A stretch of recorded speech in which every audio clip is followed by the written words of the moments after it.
बोलते हैं। जय हिंद जय भारत। रेबल सदानंद पति जमशेदपुर बिष्टुपुर की मार्केट में दौरे पे थे हम लोग। सड़क में पूरा वीराना है, आप देख सकते हैं कंप्लीट। एक क्वेश्चन है मेरा माननीय स्वास्थ्य मंत्री से, डॉक्टर हर्षवर्धन जी। एक क्वेश्चन है मेरा, पिछली बार 6 महीने आपने लॉकडाउन जैसे तैसे किया, रेस्टोरेंट वाले बर्बाद हो गए, जिम इंडस्ट्री वाले बर्बाद हो गए, पार्लर वाले बर्बाद हो गए, टैक्सी वाले बर्बाद हो गए, छोटे छोटे दुकानें बर्बाद हो गए, बराबर। अब फिर से इनके लिए कोई बैकअप पैकेज है क्या? ये जो अपने स्टाफ रखते हैं ये लोग, उनको सैलरी देनी होती है। मान लीजिए दुकान है ब्लू सफायर फैमिली रेस्टोरेंट, एक रेंट भी होता होगा अच्छा खासा, स्टाफ की सैलरी होती होगी, बिजली का बिल होता होगा कमर्शियल, वो तो आप लोग माफ करते नहीं है।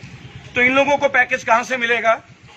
आत्मनिर्भर भारत मोदी जी कितनी बार बने आत्मनिर्भर? शरीर से आत्मा निकल जाए तब। आप मुझे बताइए, जितनी दुकानें हैं, अब ये मेडिसिन शॉप है साहब, यहाँ पे स्टीमर की छोटे छोटे स्टीमर के डब्बे पड़े हुए हैं, भाप लेने की मशीन है। ये देखिए भाई साहब के हाथ में भी है भाप, देख लीजिए। तो भाप मशीन लेके हम प्राणवायु बना लेंगे, हम जीवन बचा लेंगे, मास्क पहन के बचा लेंगे। और उन लोगों के बच्चे कैसे पलेंगे, वो अनाज कैसे खरीदेंगे, जरा इसके बारे में भी चर्चा हो जाए। उनका परिवार कैसे चलेगा, उनके कर्मचारियों का वेतन कैसे चलेगा? अगर आप कुछ करते हैं, हेमंत सोरेन, ये मैसेज आपके लिए, चूंकि झारखंड में आपने ऑक्सीजन सिलेंडर की एक शुरुआत की, एक कंपनी को 24 घंटे में परमिशन दी, सैल्यूट। लेकिन सर, इन लोगों का क्या? ये जो छोटे व्यापारी है, मध्यम वर्ग व्यापारी है, गलत तो नहीं कह रहे हैं भाई साहब? गलत कह रहे हैं? बिल्कुल सही। आप लोगों को तकलीफ होती होगी। बिल्कुल। ये रेस्टोरेंट चला रहे हैं आप? जी सर। क्या शुभ नाम है आपका? सचिन सर, सचिन मधुराजा। सचिन मधुराजा। सचिन जी, कितने स्टाफ है आपके होटल में? अभी तो फिलहाल सर हम लोग मिनिमम लेकर के चल रहे हैं कि बेचारे वो लोग पहले कितने थे जब ये सुचारू रूप से चलता था? 20 थे, 15 20 थे। मिनिमम 10,000 का भी पैकेज बनाओ तो 2 लाख का तो पेमेंट होगा। बिल्कुल सर। बिजली का बिल और खर्चे, सस्टेनेबल। अब ये छोटे छोटे माल टेम्पू आप देख रहे हैं, ये माल ढोने का काम करते हैं, लोग आएंगे नहीं, इनकी किस्तें कहां से जाएंगी, इंस्टॉलमेंट कहां से जाएंगी? अब आपको बता दे, कल का खबर, राम राज्य उत्तर प्रदेश की, रिकॉर्ड में बोलूंगा, ऑफ रिकॉर्ड नहीं बोलूंगा। मेरे कुछ जानकार है जो जिम्स में एडमिटेड हैं, तो उन्होंने बोला बेड दे देते हैं पर हम पे ऑक्सीजन सिलेंडर नहीं है। ऑक्सीजन सिलेंडर आपकी जिम्मेदारी, एक दिन में 3 सिलेंडर, सिलेंडर की कीमत 50,000 रुपए, ये मांग आ गया है। ऐसे अनगिनत कंप्लेन हमारे पास आ रहे, मैं मिल रहा हूं लोगों से। कल आसानसोल में 3 लोगों को मैंने एडमिट कराया।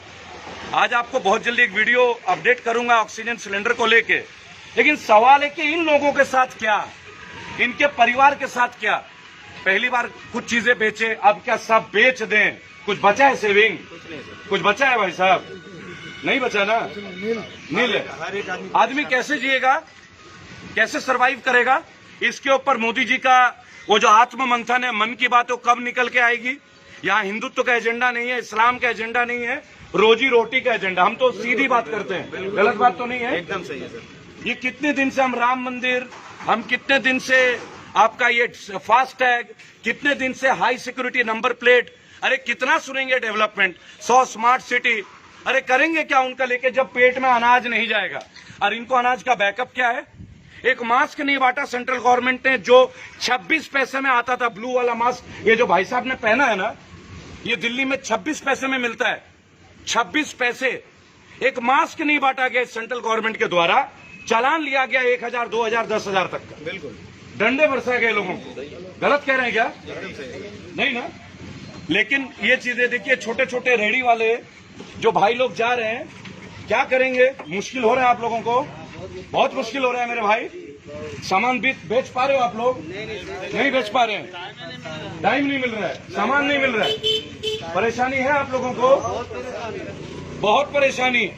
साधारण लोग अब इनको अंजना ओम कश्यप कैसे दिखाएंगी, रूबिका लियाकत कैसे दिखाएंगे इनको? दे दे बेटा पानी, दे दे पानी तो पी लूं, मोदी जी के राज में पानी मिल रहा है, यही बहुत बड़ी बात है। तो ये पानी पी के प्राण निकलेंगे मुझे लग रहा है। अब अगर आप इसे भड़काने वाला वीडियो बोलते हैं तो बहुत गलत है ना। मैं रिक्वेस्ट करूंगा, क्या बेसिक जरूरतें नहीं है क्या? आपने कहा था आएंगे अच्छे दिन, अरे पैसे नहीं चाहिए यार, कोई नहीं मांगता 15 लाख, सब मेहनत करके कमाते कि नहीं भाई? किसी का दिया हुआ पैसा चाहिए आप लोगों को? जोर से बोलिएगा तो भाई साहब। नहीं चाहिए ना, अपना मेहनत के ही खाते हैं ना। क्या मजदूर खुश है इस गवर्नमेंट से? मजदूर खुश है? कोई खुश नहीं है। एक व्यापारी से लेके, कर्मचारी से लेके, एक साधारण, जहां मतलब है जाने दीजिएगा। तो ये है भारत की स्थिति, आधुनिक भारत।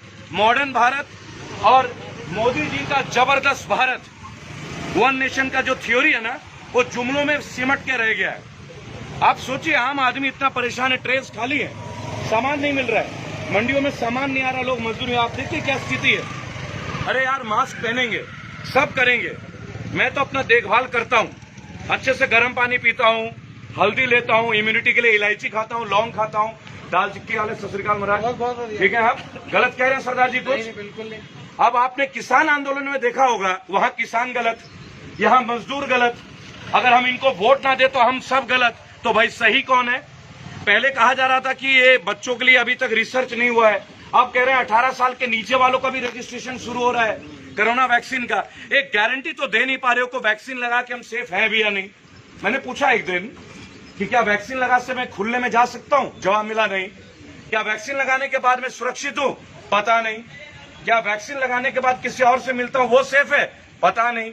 मेरा क्वेश्चन एक है, आप लॉकडाउन कीजिए, जरूर कीजिए, मना नहीं है, लेकिन जो ये हमारे भाई हैं, साधारण तरह से काम करते हैं, इनका एक बैकअप प्लान तो दीजिए। आप कहते हैं खाते में पैसे डालेंगे, सोनार बांग्ला बनाएंगे, बंगाल को तोप बना देंगे। अरे तोप छोड़िए, तलवार छोड़िए, सुई तो बना के दीजिए। इन मजदूरों के जो पानी लेके आ रहे हैं ना, इन लोगों के लिए एक बैकअप पेज दीजिए ना। आधार कार्ड भेजूं मोदी जी आपको, भेजूं आपके मॉडर्न भारत के लिए, इनके लिए कुछ कीजिए भाई साहब। क्या क्या प्रॉब्लम्स है होटल इंडस्ट्री की? बहुत सारी प्रॉब्लम जैसे सर्व करने पड़ रहा है हम लोगों को। आज रोजगार लोग आ नहीं रहे हैं, लोग बंद हैं, या तो कुछ हम लोग मिडिल क्लास तो ऐसे ही मरती है, मर ही रही है। मर ही रही है। हम लोग के पास में कुछ नहीं है, लोगों को मिल जाता है, अपर तो वैसे ही खुश है। जी। मिडिल क्लास जो है, हम लोग जो है वो तो मस्त एसी में घूमते हैं। बस। क्योंकि मैं देखता हूँ बीजेपी के नेता, कांग्रेस के नेता आते हैं कि हमें कोविड हो गया और ठीक होकर निकल आते हैं। अमिताभ बच्चन 70 साल की उम्र में फिट हो जा रहे हैं। डाबर चौन अपनी जो है इलाज सरकारी अस्पतालों में क्यों नहीं कराते, नानावटी में क्यों कराते हैं? तो फिर एक काम करो, उनको नानावटी है तो हमें भी नानावटी दो। गलत है क्या सरदार जी? बिल्कुल सही। मुझे लगता है कि उचित वक्त आ गया है जब देश के नागरिकों को थोड़ा बोलने की अब जरूरत है। मंच पे बोलिए। ऐसा है ना सर, जेल का परवाह मत कीजिए, हम लोग नहीं करते, जेल जाते हैं। वैसे भी जमशेदपुर का हूँ, झारखंड का हूँ, तो दबना तो सीखा नहीं है और ना सीखेंगे। पर सवाल ये कि आखिर हम ये फाइट किसके लिए लड़ रहे हैं? ये जो लोग आते हैं घर की जरूरतों के लिए, सब दुकान बंद है। ये दिन का हाल भी ऐसा है, रात का हाल भी ऐसा है। इनके परिवार की जीविका के लिए कुछ तो कीजिए, होना चाहिए ना। अभी से 1 घंटे पहले मैंने एक वीडियो बनाई थी एक सांसद की फॉर्च्यूनर का। दोस्तों वो वीडियो जरूर देखिएगा। उसमें नंबर प्लेट के जगह संसद प्रतिनिधि लिख दिया भाई साहब ने, संसद प्रतिनिधि। 1 घंटे पहले का मेरा वीडियो। तो ये हाल है पुलिस का, ये हाल है कि जो मतलब मेंबर ऑफ पार्लियामेंट है वो नंबर प्लेट भी नहीं लगाएंगे और हम मास्क ना लगाए तो 2000 का चालान झेलेंगे। गलत नहीं है क्या भाइयों? जोर से बोलिएगा, गलत है नहीं है? और बोलना पड़ेगा, नहीं बोलोगे तो बात नहीं बनेगी। सही है, एकदम सही है ना? क्योंकि आजकल क्या है, हम लोग को दबाया जा रहा है पूर्ण तरह से। अब आप देखिए, दबाना नहीं तो क्या है। पेट्रोल 100 के पार, बोला जय श्री राम, बढ़ गए पेट्रोल के दाम, बराबर ना। फिर बोला जय श्री राम, बढ़ाओ डीजल के दाम, और लास्ट में कुछ नहीं समझ में आता, बोला जय श्री राम, बढ़ा दो रसोई गैस के दाम, सीधा 450 से 900। अब उनका बस नहीं चल रहा है, नहीं तो शायद वो सब कर दे। वैक्सीन के दाम भी बढ़ेंगे, नहीं वैक्सीन के दाम भी बढ़ेंगे। देखिए, मंदिर मस्जिद का विवाद नहीं हम लोग का। जमशेदपुर के लोग बहुत अच्छे से पढ़ाई करते हैं, यहाँ की schooling one of the best schooling है विश्व का। मैं सेंट मैरीज का हूँ और बेहतरीन स्कूलिंग है। और ये स्कूल का ही तो नतीजा है कि गलत को गलत और सही को सही कहने की हिम्मत दिखा रहे हैं। हमें बताया जाता था कि सत्य के लिए दुनिया को छोड़िए। तेल के दाम देखिए ना सर, कहाँ से कहाँ चले गए। लीजिए, तेल का दाम कहाँ से आ रहा है? उस तेल का बहुत इफेक्ट है, सब्जियों का रेट बढ़ना। बिल्कुल 1200 का टीना आज 2200 का है। 1200 का सरसों तेल, रिफाइंड तेल 1200 रुपए का जो टीन है अब 2000 का हो गया, 2200 का हो गया, 2200 का।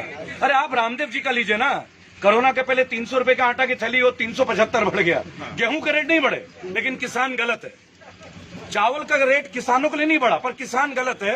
लेकिन राइस मिल की कीमतें बढ़ गई, पैकेट राइस का कीमत बढ़ गया, नमक बढ़ गया। ऐसा लगता है हम भारतीय नमक हराम हो रहे हैं क्या, जो नमक का रेट भी बढ़ाया जा रहा है?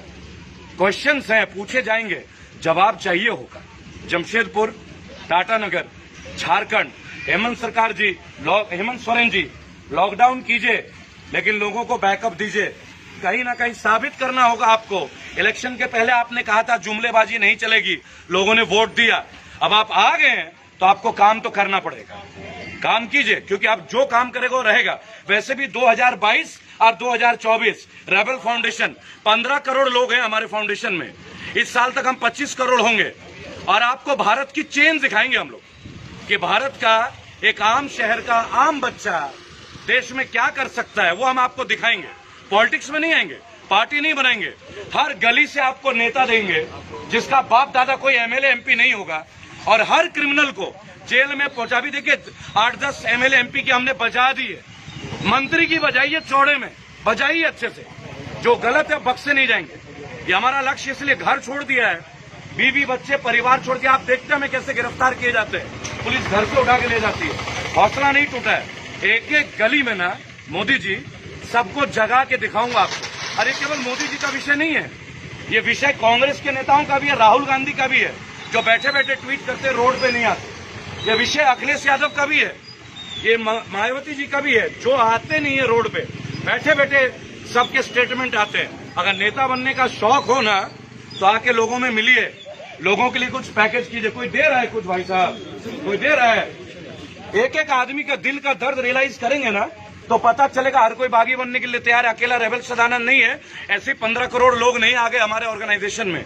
और हम एक बात दिखाएंगे कि मिडिल क्लास और लोअर मिडिल क्लास का जो एक आम बच्चा होता है ना, जिसका पापा साइकिल पे चलता हो, वो भी इस देश को बदल सकता है। बदल सकता है कि नहीं बदल सकता भाई? बदल सकते हैं ना देश को, साइकिल का औलाद भी, या नहीं कर सकता है? क्योंकि बहुत हो गया भाई। अब इस बार अभी हमने 9 मंत्रियों की जम के बजाई है और अब लिस्ट तैयार है। अगले 1 महीने के अंदर जो जो एमएलए के एरिया में जो जो कोविड में डेथ कर रहे हैं ना, और जिन्होंने एमएलए एमपी को कॉल किया और उन्होंने उन पेशेंट को अटेंड नहीं किया, उनके घर के सामने आ रहे हैं। लिस्ट बना रहा हूं, एक एक एमएलए के घर का पूरा डिटेल है मेरे पास, आ रहा है सब। आपको दिखाएंगे रेबल फाउंडेशन काम कैसे करता है, और इनको ये सिखाएंगे प्राइवेटाइज करने की जरूरत नहीं है। सरकारी मशीनरी को टाइट कीजिए, क्योंकि जब आप प्राइवेटाइज करते हो तो मंगल ग्रह से उतर के नहीं आते, वो भी हमारे आपकी तरह साधारण लोग ही हैं, और उन्हीं से आप काम करवाते हो। अडानी जी मंगल ग्रह और शनि ग्रह के पैदाइश नहीं है, इसी देश के नागरिक है। तो जब वो बना सकते हैं आपका एयरपोर्ट, जब वो लोहा बना सकते हैं, तो वो लोगों के लिए कुछ कर भी सकते हैं। मिलते रहेंगे आप लोगों से, दोबारा अलविदा लीजिएगा। अच्छी लिस्ट बना रहा हूं। जय हिंद, जय भारत।